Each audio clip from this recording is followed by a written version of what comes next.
Good morning, everybody. Welcome into another edition of Fightin' Words.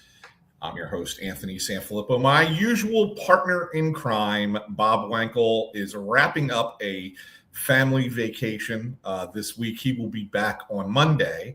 And we had a special guest this past Monday. I had Matt DeGeorge from Delco Times on to fill in for Bob.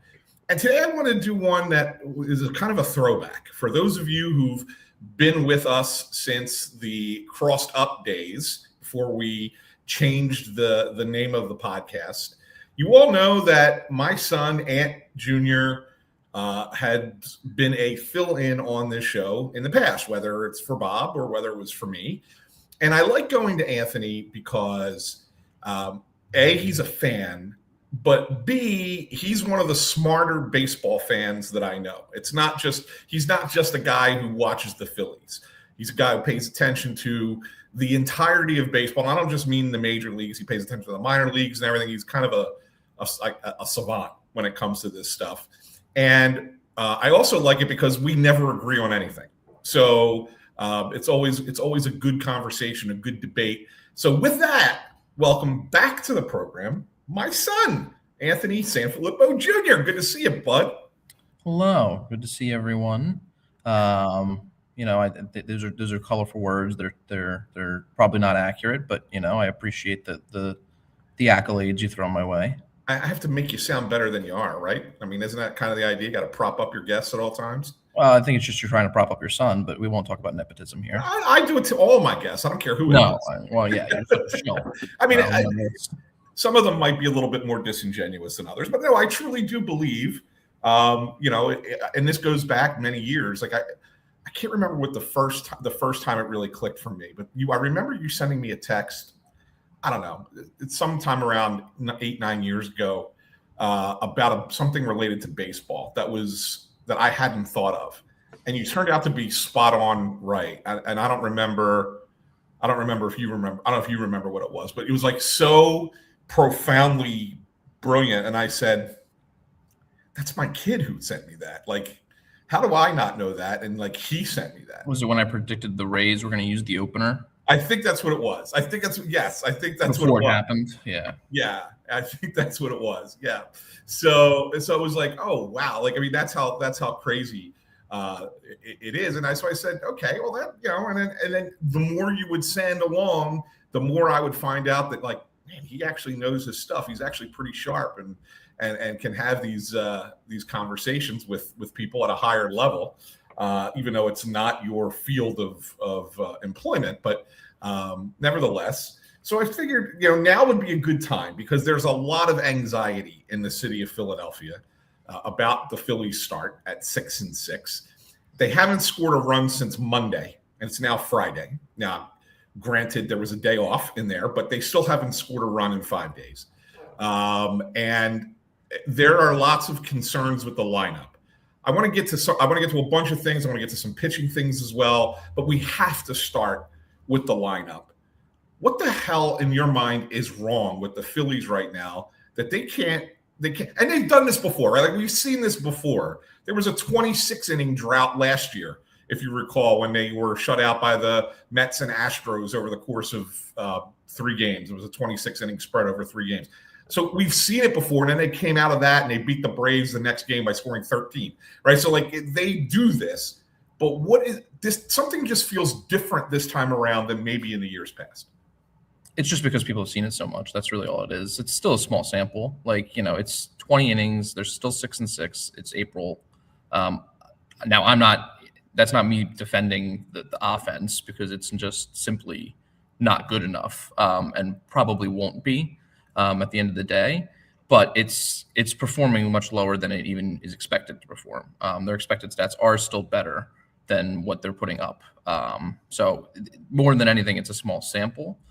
There are some things that individuals can be tweaking to better themselves, but it's April. It's early April. Like, it's April 10th now. So to expect them to be world beaters, to expect anybody to be world beaters at this point is not fair. Right.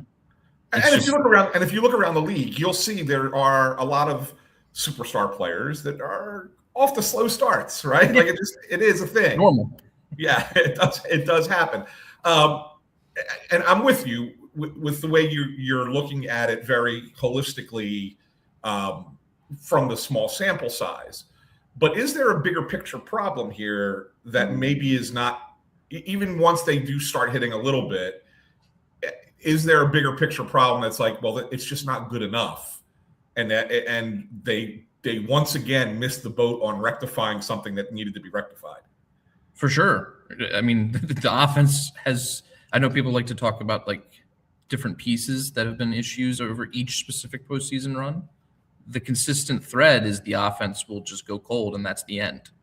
No matter how good the pitching staff is, because still, I think people around baseball also believe this, that the Phillies have, if not the best, one of the top 3 pitching staffs overall, including bullpen, in the league, and they can win with that.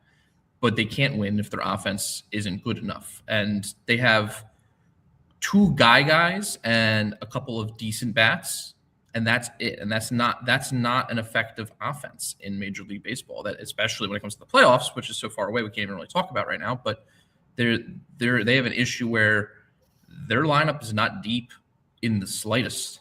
You can have a stretch of 5 guys where you're like, they're not going to get a hit. Like, you can be confident, especially if a pitcher's pitching well against them. You're like, there's a good chance that they don't get another base runner for 3 innings.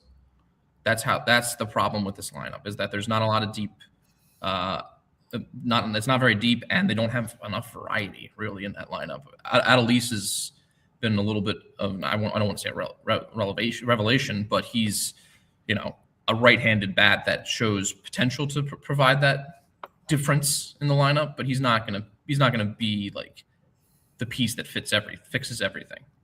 Yeah, and you're spot on, and I want to kind of get to a few things here. First of all, our buddy Ford, who always checks in, he gets mad if I don't mention the fact that he's in the room, says nuance. 2 things could be true: small sample, yes, but also they won't be good enough, and he might actually be right there. One of the I look at this lineup and what it's been so far, and 2 things really stand out to me.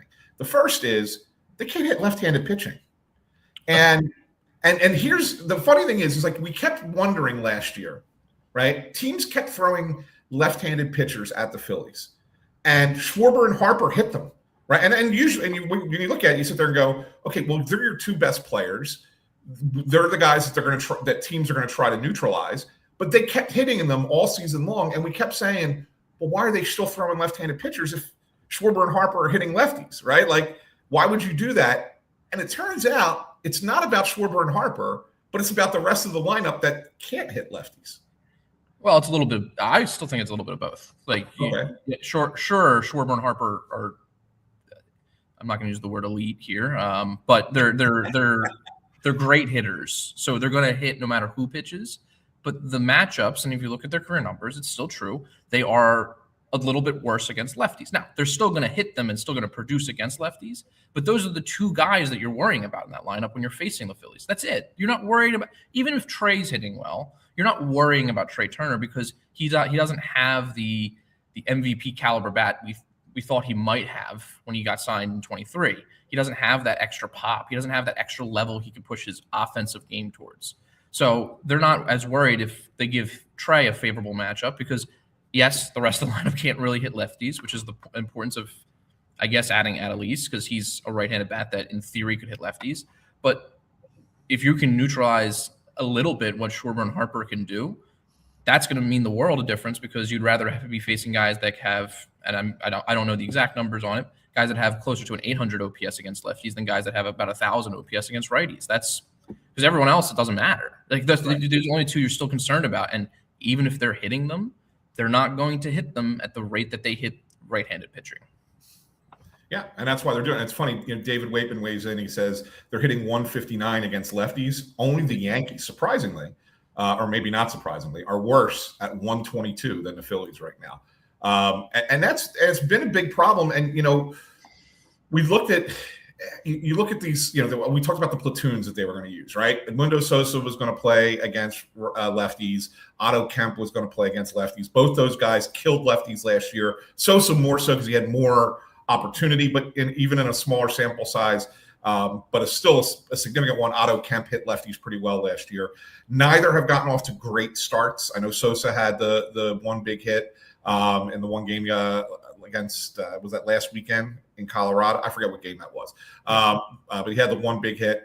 Otto Kemp has looked awful so far, both at the plate and in the field, especially. We're going to talk about that a little bit. But like I look at Garcia, and I think I'm okay with the start that he's had. He's hit the ball hard. He's not chasing as much as he did in Texas. So he's swinging at more pitches in zone. So even though maybe the numbers aren't eye-popping, they're decent, and I think that he'll be fine. It's the rest of the lineup against left-handers that's just – and I'm not sure – it's just not been good, and I'm not sure that there's a solution there. Like, I'm not sure that they're going to get significantly better. Will they improve a little bit? Yeah, probably. They're not going to hit 159 against left-handed pitching all season long. But how much better are they going to get? And is it going to be enough? And that's where I'm like, I don't know. I think it starts with approach with this team. And you can look at the underlying statistics for overall for a lot of these hitters further down the lineup and look at how they're approaching their at-bats. And that's really the big thing. Now, obviously, approach isn't going to really change how good you are versus a platoon split. But if you have the right approach, you will get hits. You will get value no matter who you're facing. And you have so many of these guys that are swinging down on the ball effectively. They're hitting an absurd amount of ground balls, which, to be fair, if you hit a ground ball the opposite way, that's fine. No one hits the opposite way on this team. No one.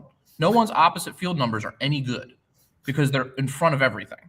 There's so many pulled ground balls on this team that there has to be an approach change. And because that's the thing. Like, their strikeout rate against lefties isn't crazy high. I'm sure it's higher, but it's not crazy high. The only guy that strikes out a ton against lefties is Brandon Marsh because he just can't hit lefties.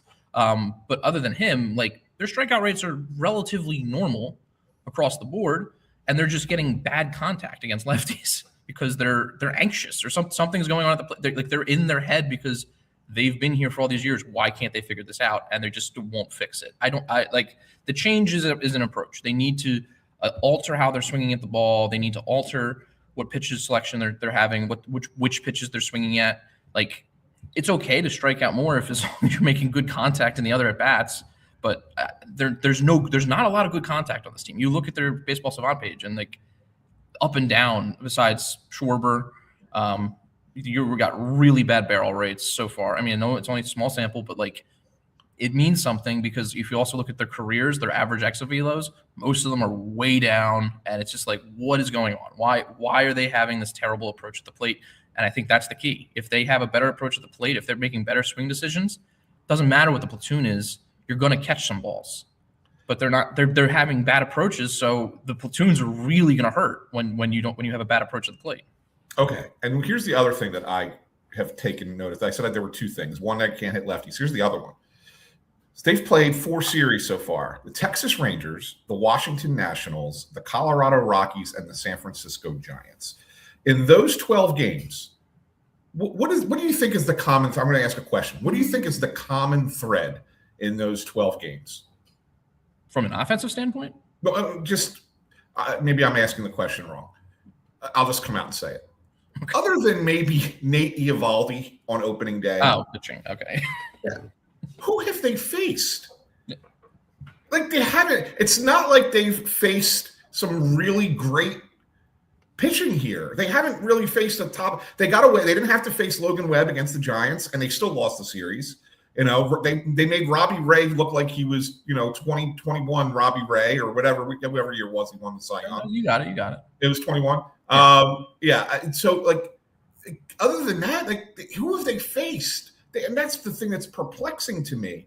They've been shut down by, I don't want to ever say bad pitchers. These are major league pitchers, but it's mediocre. It's mediocre pitching. And so you sit there and say to yourself, what's going to happen when when they face like top level pitching. Yeah. What's that going to be like? It's going to be worse. That's really where the analytics of it all are going to really hurt them, because I mean, I know we talked about platoon there, but if you have a bad approach against a good pitcher, they're going to beat it over your head. Like, right. You're going to be in bad shapes. And I don't want to, I normally harp on like lineup construction because I don't think it's talked about enough, but I don't, there's bigger issues at play here, but I think that could help.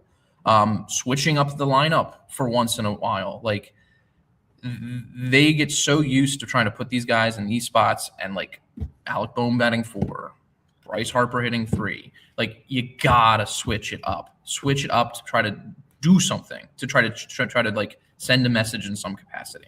Well, I think, and I'm glad you brought this up because I think it's going to happen today. Now, the Phillies lineup will not be announced until about almost 3:00 this afternoon.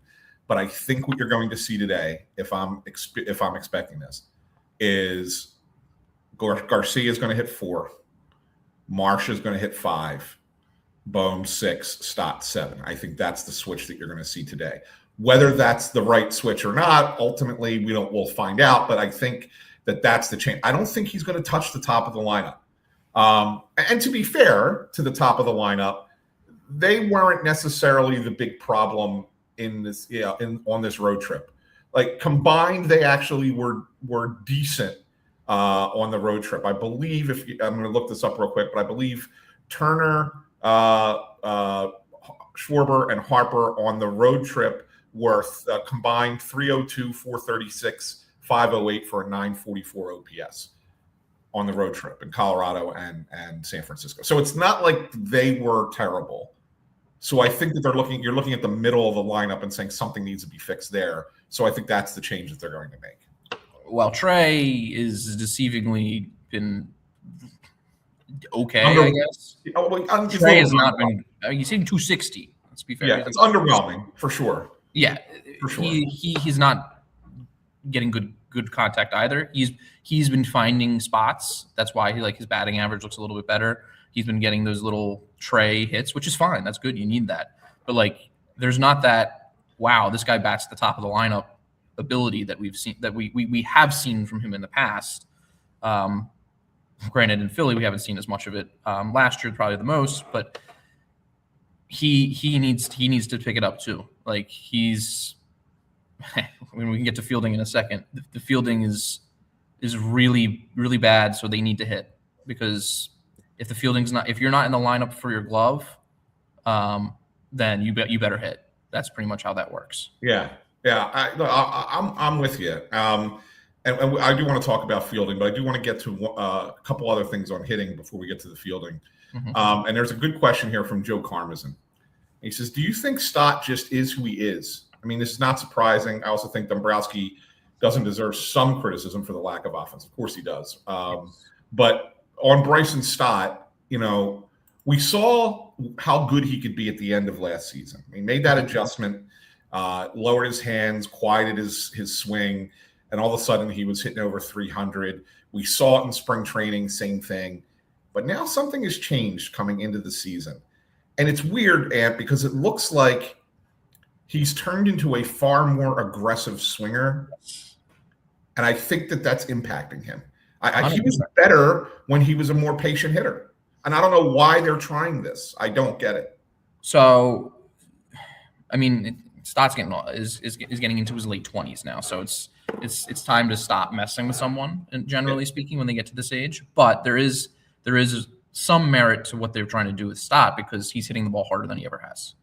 Even though he's not hitting it in the right spots, he's pounding it into the ground. But he's hitting it. His exit velo is the highest of his career right now. Granted, small sample, so we're taking all of this with a grain of salt in some capacity. But if he can learn to still be patient and still take the kind of swings he's taking, like, the quality of his swing is good. He's just lost the patience, which I don't know why you have to lose the patience for the swing to get better. You can just make the swing better and get the patience back. He's early on everything. He's chasing everything. It's weird. Like, it's not what he's used to. So I'm not sure if they told him to try and get more aggressive at the plate to try to get more results, but I'm assuming they did, just looking at what everything's saying. But if they can just keep that swing mechanic while just telling him, okay, go back to being yourself, but swing this the same way, the results will come with it. Yeah, I think what their philosophy is, and I don't know if I buy this, but I think that this is their philosophy. Their thought process was too many times, even when he was having success at the end of last year, too many times pitchers are just throwing get me over fastballs for strike one, strike two, because they know Stott is a patient hitter. He's going to work a count. He's not going to be aggressive early in the count. And so that what they want him to do is they want him to start being more aggressive on those pitches early to change the way pitchers are pitching him, and then force him to be more out of the zone where he doesn't chase. He's not a chaser, right? And so now all of a sudden you get better pitches later in an at bat that you can drive and make that good contact that he's been making. And so I think that's their mentality. But I'm of the mindset, if something's not broke, don't fix it, right? Don't feel the need to fix it until you need to fix it. That's what I didn't understand, why this was a thing to come into the season this way. Well, I hate that saying. That's a terrible saying. If it ain't broke, don't break it. You can definitely fix something that's not broken. So it's always, but if it's not broken, don't break it. Is the right thought process there. Fine. Yeah, we'll get semantical here. Go ahead. But here's the thing: like it needed fixing, because yes, we understand what he was and what he could be, and at his peak, he was an OPS plus of 105, which for a great fielding second baseman, I guess you'll take it, but that's not monumental. That's not going to change your trajectory of a team as a team. So there needs to be an aggressive approach to try to change things, which, I mean, I've been killing them for their approach this whole time. He's the one that's having a unique approach to his plate appearances compared to who he's been. And I like the aggressiveness if they can temper it. So I want him to have these aggressive swings where he's trying to make better contact, where he's not just trying to put the ball in play, even if he swings and misses a little bit more, but he needs to be more selective. Like, he can't just be swinging at everything, which is the problem. He has, I think, one of the highest out of zone strike swinging percentages in the league right now, which is rare for him. Which has never been a thing that he's done. Right. And it means that someone must be telling him swing, swing, swing, swing, swing. Right. So, it means he's getting better. Maybe it's just a long-term plan there. So I'm still interested to see how it plays out, because he's the one that, like, it seems like they're working on. Everyone else is just dropping, except for like the ones that we know who they are. Like, everybody else's approach is just, they're hitting the ball softer. They're pulling everything. It's crazy. And the other guy is, and I know he's one of your favorites, and I roll my eyes as I say that, is Alec Bohm. At what point do you sit there and go, yeah, it's just never going to click? Like the Phillies have to know this, right? Like, I was utterly perplexed. Look, we all know now. Like, we had heard after 24 that they were shopping him, and then they ultimately didn't. They chose not to trade him because they didn't think they were getting value for him. We all thought they should have, but they didn't. Then after 20, we know this past offseason that they were moving on from Alec Bohm. They thought they had a deal in place for Bo Bichette. They thought it was done, and he was going to be your third baseman, and Alec Bohm was going to be elsewhere. And when the Bichette thing fell through, they had no choice at that point but to keep Alec Bohm, right? So they don't have no choice. They have a plan B. Like, how hard is it? Like, this is a professional baseball team with hundreds of millions of dollars. Have a plan B for once in your life, Dombrowski. Yeah. Sorry, I can't. Well, I think ultimately their plan B was, and I think it got derailed this spring, was Bohm can hold it for a couple of months until Aiden Miller was ready. But now the whole Aiden Miller back issue thing has become a problem, and so now there was no plan C. That's really what it came down to. Is there anything that can be salvaged with this guy at this point, in your mind? I mean, you know where I stand on Alec Bohm. Let me ask you this: if he is, so let's just say they bat him down and he's batting sixth. If he's your 6-7 hitter, are you better with Alec Bohm in your lineup versus him being cleanup, or do you just say I don't want him in my lineup? He doesn't. He's never had a good approach. Never. And I don't think coaching is going to fix that, because I don't want to make assumptions about the man. But like the way that he approaches playing the game is just incorrect at every level. He's been incorrect in how he tries to handle media, how he acts on the field, how he actually like changes as a player over time, which he hasn't. Not once has Alec Boehm ever been anything but what he is. This is his 7th year in the bigs. All right. He hangs around for another 3 years. He gets that gold ticket as if like he was some great major leaguer. Like, that's the crazy thing to me.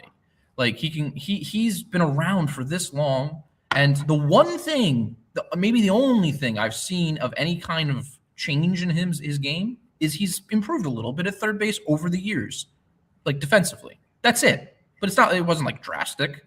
But beyond that, the dude just refuses to change how he acts at the plate. And it's been 7 years. He doesn't even try things. Like, there's never been a point in time where like, wow, Alec Boehm is trying something at the plate.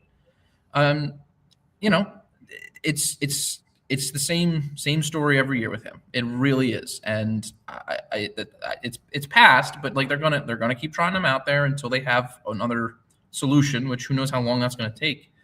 And he's going to bat 6-7 eventually, but he's going to have bad at bats consistently, even if he gets a couple hits, even if he pops one over the short porch. Yeah, I mean, I look at the middle of the lineup and I say that's where your biggest issue is. By the way, David Waitman just pointed out you just said 6-7. Anyway, so you mentioned the fielding, and I looked at it at the beginning of this year, and I sat there and said, okay, look, Harper's been obviously learned the new position, but he's been okay at first base. Gold Glove finalist last year, but I don't necessarily know if that was deserved. Stott is an excellent second baseman. Turner had a remarkable turnaround last year. He went from being terrible to being good last year, right? If you look at his numbers, his defensive numbers were all really good. You talked about Boehm improving at third base to become at least a serviceable third baseman. And you look across the outfield, Garcia's Gold Glove winner in right field. Crawford is still kind of learning center, but he's not bad in center field. And Marsh is better in the corner. So you look at it and say, okay, and then you got Real Muto behind the plate, is whatever. And you go, all right, this is a far better defensive team than the Phillies have had in the last few years. Right? It was a fair assessment to say. And then this season has happened, and they have made more boneheaded defensive plays. I've seen regression in a couple spots, including Trey Turner, going back to where he was before. He still made some really nice plays, but he's had a couple of errors. You're like, what are you doing, Trey? And my God, I don't know how they can keep putting Otto Kemp in left field. Yeah. I just don't know how you do it. Like, they gave up on Edmundo Sosa after one game or two games last year, and Sosa looked better than what Otto Kemp has looked like this year. I just don't understand how it continues to happen.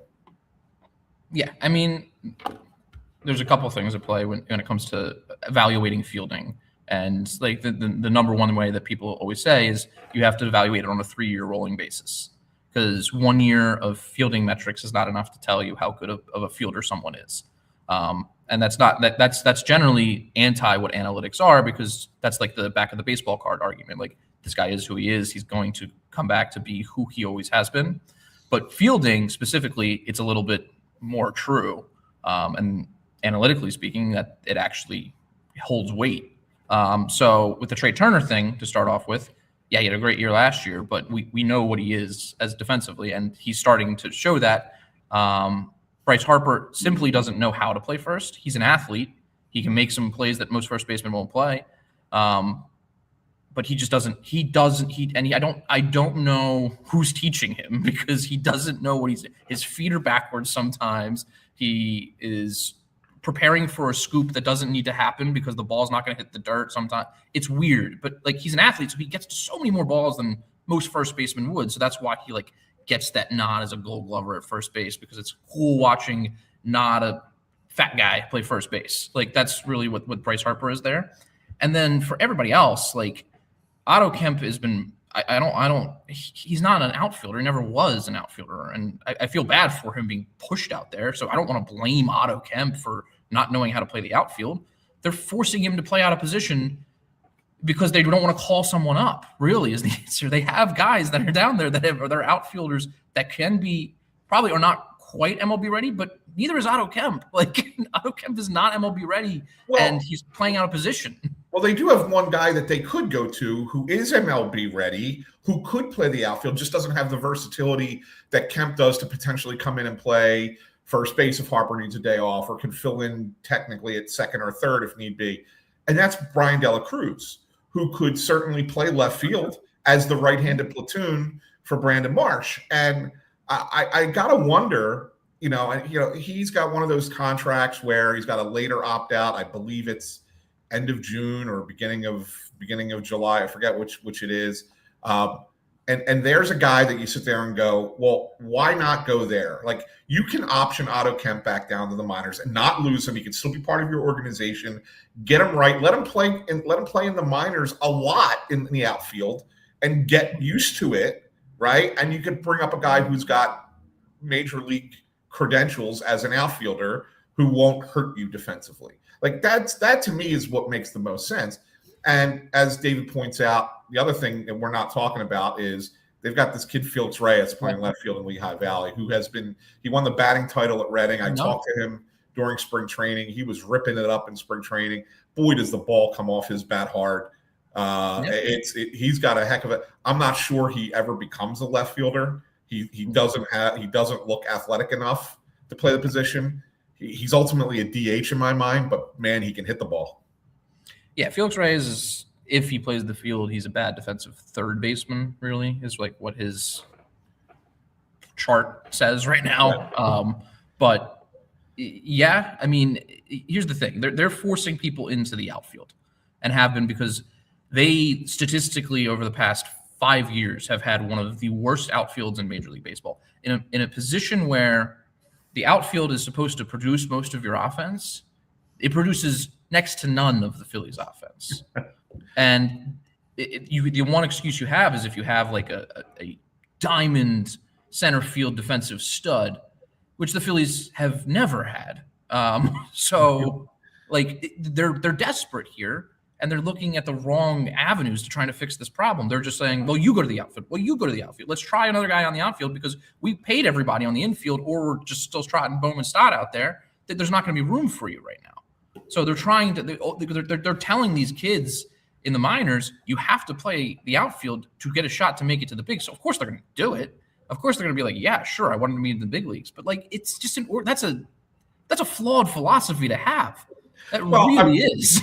And so here's the thing. Here's the way I look at it. And I think, you're not wrong with what you're saying. I was at least willing to give them a little bit of grace for a little while, because the initial plan was to have the outfield be the producers. Remember, Harper was a right fielder, and they signed Schwarber and Castellanos to platoon between DH and left field. That was the plan initially, right? So the production was supposed to come from those guys. That was going to be your outfield. That was going to be your outfield offense. Well, then Schwarber has to become a DH. Castellanos never lives up to the contract. Harper has the injury. They have to move him to the infield. So that changes the dynamic of everything. Rhys Hoskins getting hurt, obviously that helped what was part of the conversation too. So they go through a period where you're like, okay, a season or two, you could kind of understand why they're piecemealing it. But that was all 2022 when that all happened, right? It's been 4 years. So by now you should have been able to figure out a solution, and they haven't. And that's where you sit there and say, okay, that's an organizational miss. Yeah. That's why they keep saying, that's why the past 2 years they've signed a 1 year, $10 million contract with a right fielder hoping they'll bounce back. Yeah.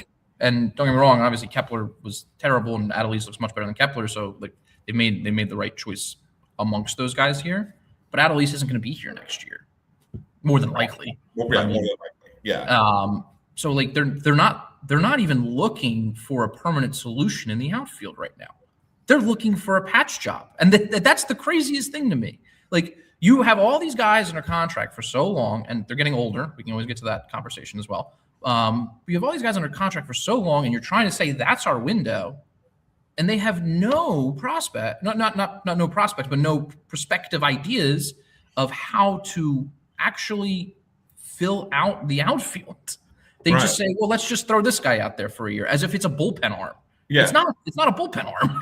And their best offensive outfield prospect is probably Dante Nori. And I mean, we got to see him a little bit in the World Baseball Classic, played really well for Team Italy. Again, small sample size, but at least showed that he could hit major league pitching.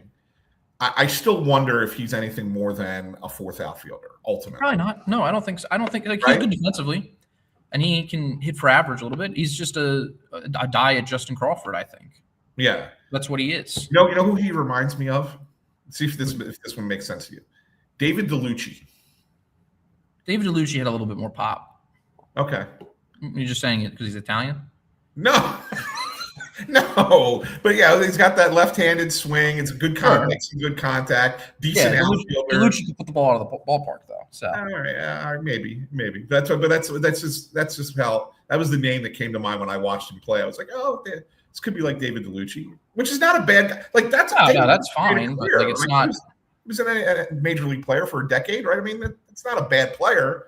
I just don't think it's a superstar, right? No, well, you don't need a superstar. You just need someone who can hit with an OPS plus of 115, 120. Yeah. Like it's not that's barely all-star. Like you just need someone who's going to go out there and hit and play respectable defense. And they as it looks right now, it doesn't look like there's anybody coming. I mean, there's a couple of guys like, maybe Rincones could play a corner outfield spot, or maybe Keaton Anthony can learn how to play a corner outfield spot. We'll see. I don't know how well it's going to depend on how well those bats develop still. So yeah, for sure. All right. Well, we've spent a good 35 minutes here talking about the ineptitude of the offense so far this season.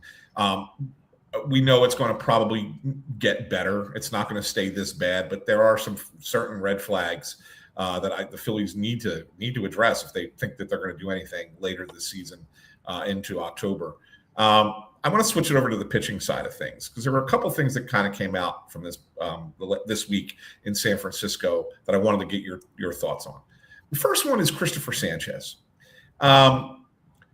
Second start in a row where he's not been sharp. I think that he had bad defense behind him. He got 4 runs. 2 of them were unearned runs. So if you look at it, and you say, well, okay, only 2 earned runs, that's not terrible. But he gave up a lot of hits. Now, some of them were weak contact. And I've always been a guy that believes if a hitter gets a bloop single and it's like 70 miles per hour off the bat, pitcher didn't make a mistake there. That's either good fortune or a good swing by the batter to get his bat on the ball and put it in play, right? So I don't put a lot of blame on pitchers when that happens, but he does appear to be a little bit off of what he was opening day and even last year. Are you seeing anything with him that makes you go,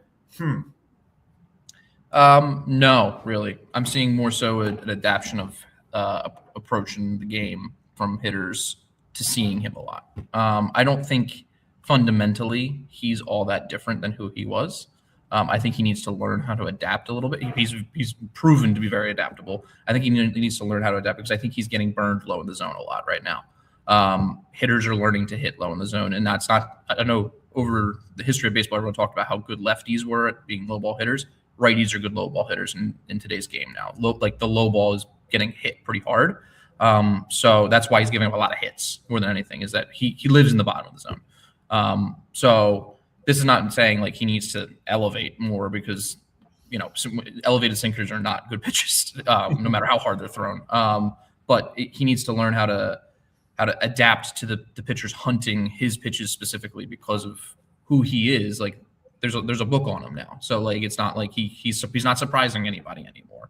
So I don't think his stuff has looked any worse. I don't think his control has looked any worse. I don't think any of that is true. I just think there needs to be a little bit more of an effort to try to figure out how am I being scouted. I should scout me like I'm a hitter scouting me and try to pitch against that.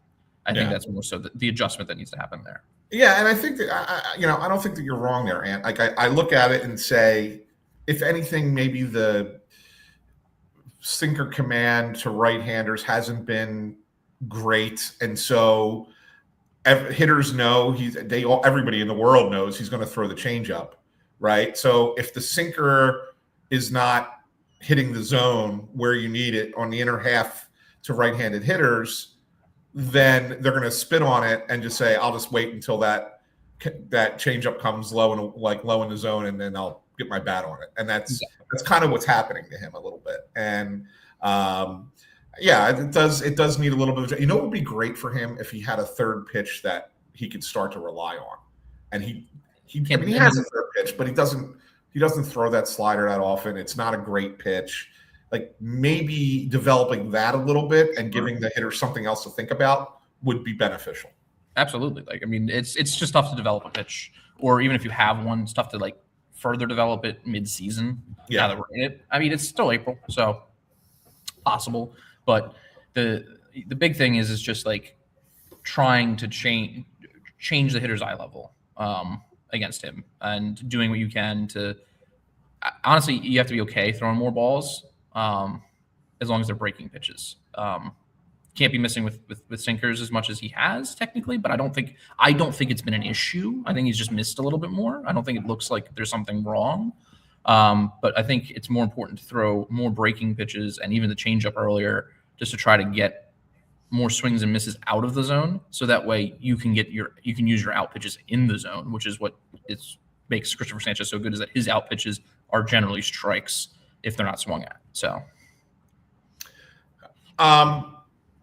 another pitcher I wanted to talk about also pitched this week in San Francisco, and this is why I wanted to bring this up. And I'm not one to lean into the stupid hot takes that you hear on talk radio, but I also know that there's enough people in town who listen to talk radio that sometimes opinions get formed by people after listening to nonsense like this. But after the game that Aaron Nola pitches on Wednesday, yesterday morning on WIP, John Ritchie says the Phillies need to realize that Aaron Nola is crumbling and do something about it. I look at it, and I said, did you not watch the game? The guy pitched. He pitched 5 shutout innings in a game where he had no offense. And so he had to be like perfect. Like you couldn't let up a run. Like even if you give up one run, that would have been that they would have lost, right? He makes one bad pitch to it wasn't even a cookie, but it was up in the zone, right? And it's to Rafael Devers, who's an all-star hitter, and he hits a home run with it, right? In the 6th inning. I don't know how you look at what Aaron Nola has given you so far this season and go, he's crumbling, because he looks far better than he did a year ago. Far better. And he looks more like old Aaron Nola. Yeah. Like, listen, like the hate for Aaron Nola is rampant in Philadelphia. There's no one that's really in between on Aaron Nola. You either love him or you hate him. And the discourse that's surrounded with him is just typical Philadelphians who can't get over the fact that he was here when we were bad. So like it has to be his fault. He's given us bad vibes in the past, even though it wasn't his fault in the past. This is just like sports radio BS. There's no story here. There's no story here. Well, it bothers me because there are 8 million things that you could talk about the Phillies, right? We just did 45 minutes on everything else with the Phillies. That's not Aaron Nola. And to sit there and make Wednesday's game about Aaron Nola and have a take that he's hurting your rotation, like this isn't 2025, right? His ERA is 3.63 in 3 starts. He's given up 8 runs in 3 starts? Like, what are we watching? Like, don't perpetuate that and put that out in the world and get people thinking like, oh yeah, this guy stinks. And then the next time he goes out and gives up a run, it's like, here we go again. Aaron Nola stinks. Like, I'm not a big 6-inning, 3-run quality start guy, and I know that's what it was. But I'm also able to look at it holistically and say they weren't hitting for him. He had to be pinpoint with everything. And for 5 2/3 innings, he was, until he wasn't on one pitch in the 6th inning to an all-star player. Like, what are you going to do? Well, what do you like? You asked the question here is just like, if he was pulled after 5, are you still complaining? The answer is yes. They would have been like, why did he only pitch 5 innings? Right. That's how they're going to. He's just going to get treated that way. He's like the quarterback of the Philadelphia Eagles. He's going to get hit pieces for no reason that they're constantly coming out about him, because he's just the target of everything. For what it's this is typical. They need something to latch onto. They need someone to hate, and they don't want to hate the people that have had the big moments. And Aaron Nola's never had a big moment. That's the one thing that, like, he has, as good as he's been at times for the Phillies, he's never had a big moment that, like, all he almost pitched a no-hitter to put him into the playoffs in 22. I mean, I thought that was a pretty big moment in Houston. I mean, but do you think they were watching at that point in time? Do you think the people No, do you think they were watching? We were watching, because no one thought they were going to do anything. Like, so the people that care about this, the people that are talking about this, probably weren't watching. Yeah, that's the thing. Like, it's just like all of that's noise. And I know, like, Nola of all people is probably pretty good at blocking out noise. So and he's got plenty of defenders in the city too. But, like, it's tough to go up against the BS radio idiots that live in our general area. I won't target any specific locations, but they exist. They're there, and it's just going to exist in the city until something changes with that. Yeah, it's kind of unfortunate, and it was bothersome to me. Like, of all the things that you could potentially put a blame on, it's like, yeah, come on, you're going to go after Aaron Nola in that game? Like, tell me you didn't watch the game by not telling me you didn't watch the game. Mm-hmm. Just looked at a box score, right? Like, that's all, or just looked at a highlight. That's what bothers me. That's what bothers me. I wanted to get your thoughts, because you mentioned it earlier when we were talking about at the very beginning of the show. You said that you look at the Phillies pitching staff and you can argue that it's top 3 in the game, and you said including the bullpen. I wanted your take on the bullpen to start the season. It's been fine, honestly. In my opinion. Part of that comes with the fact that, like, we're looking at someone that's going to potentially have an Eric Gagne-like season at the back of that bullpen. He's that good. And they're working him. Like, it's not like he's getting off scot-free. He's coming in constantly whenever they need to. So we'll see what that innings total is by the end. We'll see if there's a point in the season where Topper decides to not push Duran out there for the most important out of every game. And we'll see if, like, that'll affect him over the course of the season. But he's as good as he is. He allows you to throw your other bullpen arms whenever effectively. And Kirkering just got back, so, like, he's going to help with some of the fireman responsibilities, or that are earlier in games specifically. But, like, the lefties have looked pretty good. That's huge, because, like, they really. I know that Strom's numbers were really good while he was here, but he was not the lefty that you needed, because he wasn't dominant in a way. Like, he did not go out and get lefty. He was more so a reverse kind of guy, and was really good at getting out the opposite hand, and was just good at getting innings more than anything. But these lefties are, like, true lefty specialists. Like, they're going up there and getting out lefties, and no one's touching them so far. Now, it's early, so you hope that both Banks and Meza can, like, be that for you over the course of the season to get those important outs against left-handed hitters. Not Alvarado, but the rest of the guys have been relatively ho-hum. Like, it's early in the year. This is not what your bullpen's going to look like in 4 months. So it's a bullpen. Like, you're just trying to find guys that are going to be guys that are going to be there early in the season, and then when you need to add whatever pieces you add them later. So their numbers are not bad. They've been fine. Do you believe in Brad Keller? No, but I don't think he's, like, bad. I don't think he's, like, they paid him expecting that, okay, we saw what he did last year, and we think we can elevate his game. I don't think you really can. Brad Keller's been around for a while. I know he was a starter originally, and it's different as a reliever. But like we know, like Brad Keller is Brad Keller. He's going to be a fine, decent middle reliever. I don't think he's going to be your eighth inning guy, even though that's what they want him to be. I think it's still going to be Kerkering that's going to be the eighth inning guy, and Banks on occasion. But you know, I don't have complaints of Brad Keller right now. I don't believe in him, but I don't think he's an issue. We've reached the point in the show at the 50-minute mark where we look ahead to the series coming up here. The Phillies have the Arizona Diamondbacks rolling into town for a 3-game series beginning tonight down at the ballpark. Jesus Luzardo on the mound against Michael Soroka, who's had an unbelievable resurgence so far.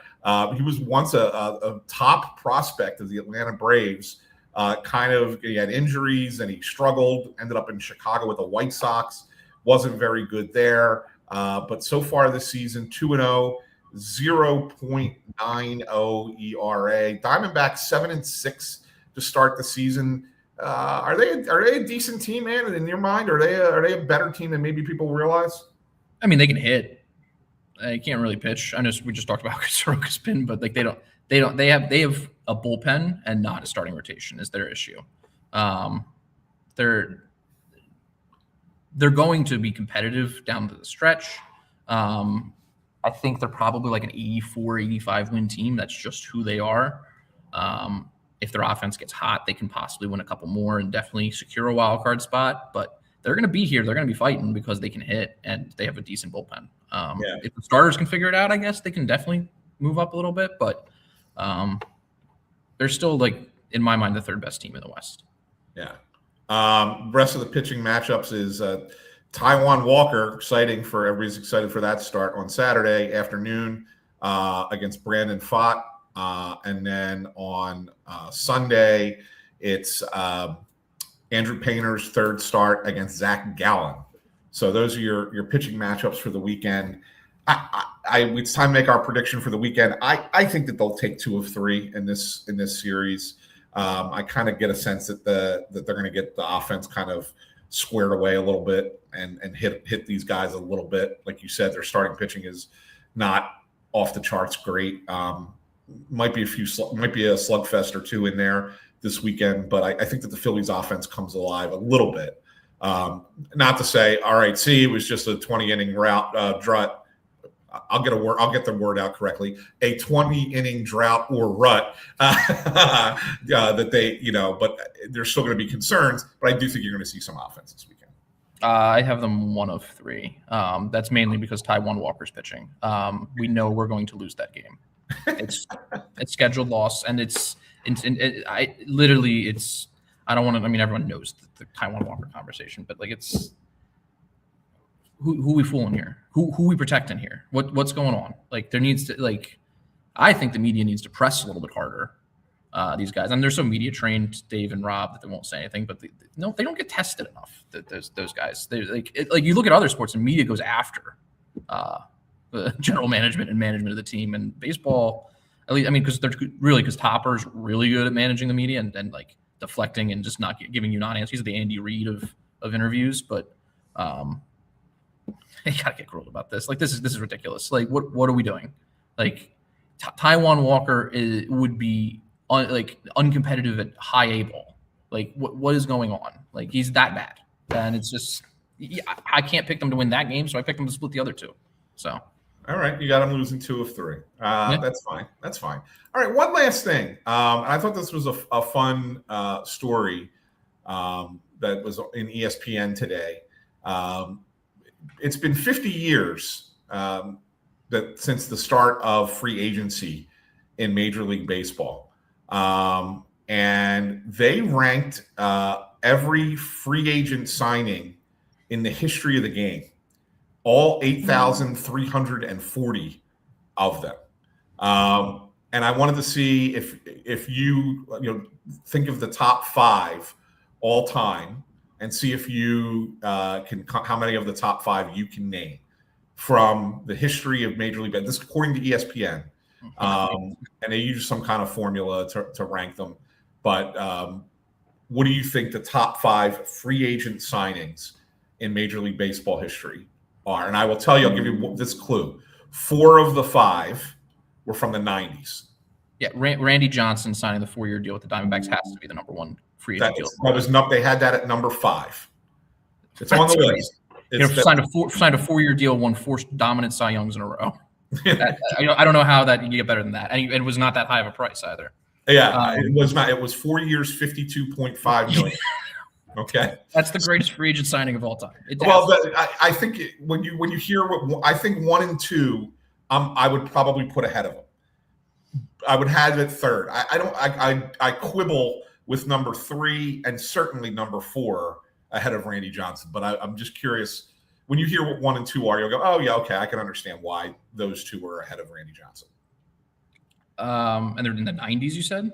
Yeah, one of them, 3 of the other 4 in the 90s, and 1 is in the 2000s, early 2000s.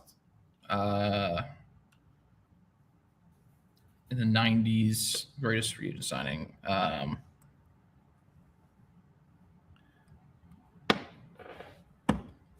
right, I'll give you a little bit more. I'll give you a clue. Free agent specifically. I'll give you a clue. I'll give you a clue on one of them. Right. The one of the guy, another pitcher, Hall of Fame level pitcher, and was part of one of the great pitching staffs of all time. Maddox. Greg Maddux. Yeah. So Maddux was at number 2, right? So that was how long was his contract for, though? 5 years, $28 million. The original. I thought like he was like at the end of his like. I thought he signed a short contract and then got an extension. That's what I thought it was. Yeah. So he was number 2. So you can kind of understand why he's ahead. I understand that at least. Yeah. Okay. All right. I'll give you the 2 that I shake my head at. One I really shake my head at. The other one, So number 3 on their list is Big Papi with the Red Sox, coming from the Minnesota Twins. Okay. Now, the reason I have a problem with it is that the first deal was only 1 year, $1.3 million. Yeah, and they re-signed him. Yeah. And then they re-signed him. So it's like, I don't know. They were taking a risk on him and it paid off. Yeah, I mean, you're taking a flyer on a guy that didn't do anything in his first stop, and you're hoping that he becomes something. And yeah, he becomes a superstar. But I don't necessarily know if that was like some brilliant free agent signing. You know what I'm saying? Yeah. So like and they even say the first sentence they say is, you could quibble whether this one belongs. So I don't know. Here's the one that I'm like, huh? Larry Walker with the Colorado Rockies in 1995. Because he wins 1 MVP. 4 years, $22.5 million. And look, don't get me wrong. Great player, Hall of Famer. Yeah, Larry Walker was a great hitter, right? But what did the Rockies never did anything? Like he didn't. What did he do for the Rockies? Not his fault. I'm okay. That's not where I'm going to quibble. No, but I'm saying like I don't know. Look, he hit great in Coors Field, which that elevates your numbers a little bit. He had a great stretch where he hit 350, whatever it was. A really good player. I don't know. Here they go. You sign him after 94, when he's already like in the peak of his career. He's playing crazy good on the Expos. He's at the peak of his career. You know what you're getting when you're signing him. It's not like he was old. That's why I think the Randy Johnson one's so good, because he was old at that point. Right. And you didn't know if he could still do it, and then he could. So that was like really like it paid off. Like you know what you're getting with. I'm not gonna say it's a bad signing because it's not, because Larry Walker's a Hall of Famer, but I don't know if I'd put that in the top. That's what I'm saying. Like the impact of Randy Johnson to the Diamondbacks versus the impact of Larry Walker to the Rockies. Like I don't know how you could say Walker was ahead of Randy Johnson. Yeah, I just don't. Number 1, I'm kind of surprised you didn't get this one. From the 90s? Yeah, also 1993. Well, Bonds, yeah. I mean, yeah, well, you don't know. It's a similar situation to Walker, because you signed him in his prime, and you got those prime years, but then it turned into, it turned into Terminator. You didn't know that. You didn't know that was coming along with the deal. Right. So, I mean, Yeah, sure. Also, it wasn't an extended in like 01 after he hit 73. Didn't he get extended? Wasn't it? Yeah, it was. So his initial contract was actually it was extended. He got a second contract in 99. So it was contract in 93 when he got signed away from the Pirates. 6 years, 43.8 million. Yeah. So turns out that was it. Rest of the top 10, just so you know, Craig Biggio with the Astros. Which is weird because he never played for anybody but the Astros, but he was a free agent in 96. Sure. And then they re-signed him. That doesn't count in my head. So they said that counts, right? That's like saying Schwarber counts. Yeah. Number 7, Ricky Henderson with the A's, 1990. Number 8, and this is a good one. This one I wouldn't have thought of, but this is a good one. Adrian Beltre with Texas. Yeah, that's because he's old. Right. Another situation where you're paying money to an old guy, knowing that he's going to and hoping that he's going to be who he is, and he has some of the best years of his career. Yeah. Number 9, Manny Ramirez with the Red Sox. That's a good one. That's better than Poppy, honestly. Yeah. It actually probably was.